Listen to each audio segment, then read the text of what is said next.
let's touch before we go to the post game. Let's touch on the positive side for a second. Do you think?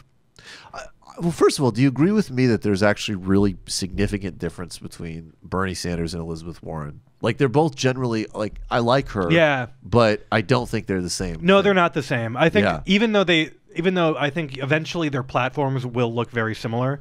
They're not the same temperamentally, and it's a question of background, really. And it's like what informs your politics a lot of it happens really early on. And I think Elizabeth Warren, she's brilliant. Her background is academic and not particularly left wing, and that means that even if she adopts all these sort of left wing things, like the decision making process she uses to come to these decisions is just very different from his, because his background is left wing politics, like of the old fashioned kind. Yeah. So I mean, I'm just saying that's a difference. That's a difference in their politics that will decide how they make decisions going forward. That's sort but I think he's actually, I mean, I'm not too attached to these terms in some ways, but I think he actually is some form of a socialist. Yeah, yeah. And I think she's I think she's a liberal with legit populist instincts. And I think like of everybody talking about running for president, for me, Bernie's definitely number one, and then it's her, and then there's a major drop down after you got to those two. I mean, I do think those orientations are there's a difference there. I think he probably eventually wants to end capitalism, and she probably eventually wants managed capitalism that actually works.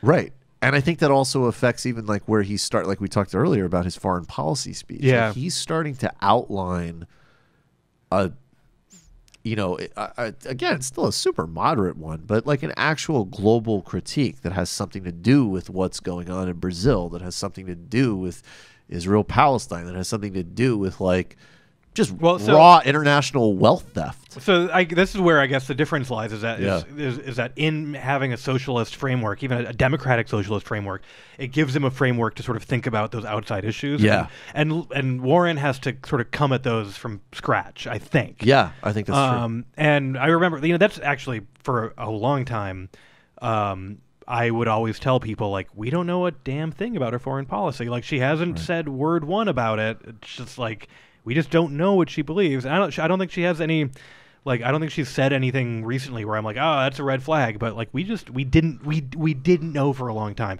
Bernie didn't talk about it very much either for a long time. But you could have just sort of guessed. You could know. You could just guess based on where the politics. guy's coming from. Exactly. It's not perfect, but it's like, it goes back to what you said before. What was he doing in the 80s? Yeah. He was doing Sandinista solidarity. Yeah, exactly. Yeah. And that's a classic thing. Like, Sandinistas are not perfect. Blah, blah, blah, blah, blah. You were supposed to support the Sandinistas in the 80s. Yeah. If you weren't supporting the Sandinistas in the 80s, like, you're fundamentally suspect in your politics. You are. Do you think that do you think they'll coordinate between each other and pick one, or what do you think will happen in terms of who runs? I'm not sure. It's all like, I think that I don't think they will coordinate, and I don't know how much. I don't really know how much their staffs work together. I don't really know. It feels like if each one thinks they can win, they're gonna try. Huh. And then if maybe they decide like that's actually gonna sort of split the vote and then screw everything up. So maybe then they come to some different arrangement. But I feel like they're at least gonna both try. At the end of the day, and I really hope we don't leave the public show on a depressing note, but at the end of the day, does Joe Biden sweep the Democratic nomination? No, he doesn't. Okay. He has he comes in and he's a lot like oh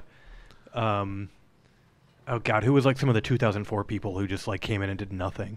Anyway, he's not, because like all the energy, especially like all the energy is around either left-wing populists or young women, and so that's going to be where the energy is. Right. Although, and the only thing I would say about Biden, and I will never, maybe there's 3 tiers, because he's actually probably like, I would go Bernie, Warren, and then I would totally vote for Kamala Harris or Cory Booker over Joe Biden. Yeah. But I do think if you were, and I don't think you should make decisions like this, but I think if you were purely in a resistance frame of mind, get rid of Trump is the #1 thing. He would demolish Donald Trump. I think. Biden? I think, yeah. Oh, I he think- totally. I think Yeah, he he would would. Yeah. wreck. Yeah, I Donald mean, Trump. look at what he did at VP presidential debates against Palin. It was like, Right. yeah, this is the guy because he does the old-fashioned Northeast politician thing of sort of projecting this form of like everyman authenticity that Right. like you're like, oh, I forgot that for a second I forgot that you were like solely bankrolled by Delaware corporations that don't want to pay taxes. I forgot for a second that you're the reason that my family can't get medical bankruptcy. Yeah, exactly. Right. Absolutely. Isn't in fact that would be.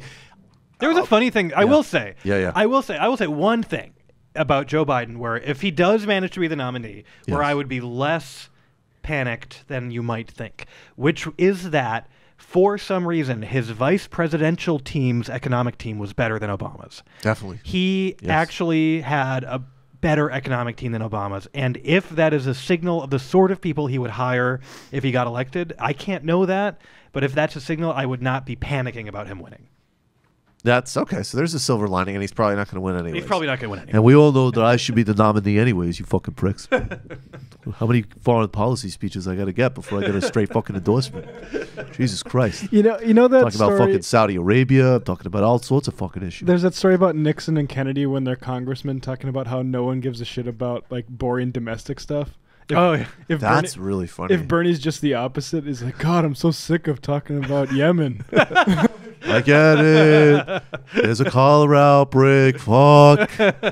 Well, that was the best thing about. I know I've talked about this before, but one of the funniest things when he was running for president and he gave his.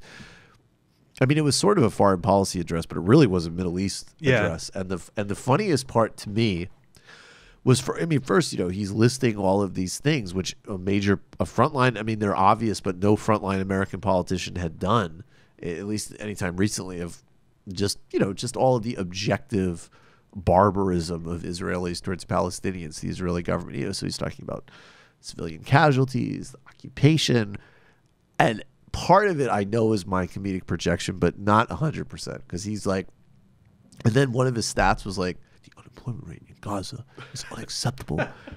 He really did seem to say it with a lot more passion. Like, look at white phosphorus dropped on them, and they don't have freedom of movement, but they don't get organize a goddamn labor union.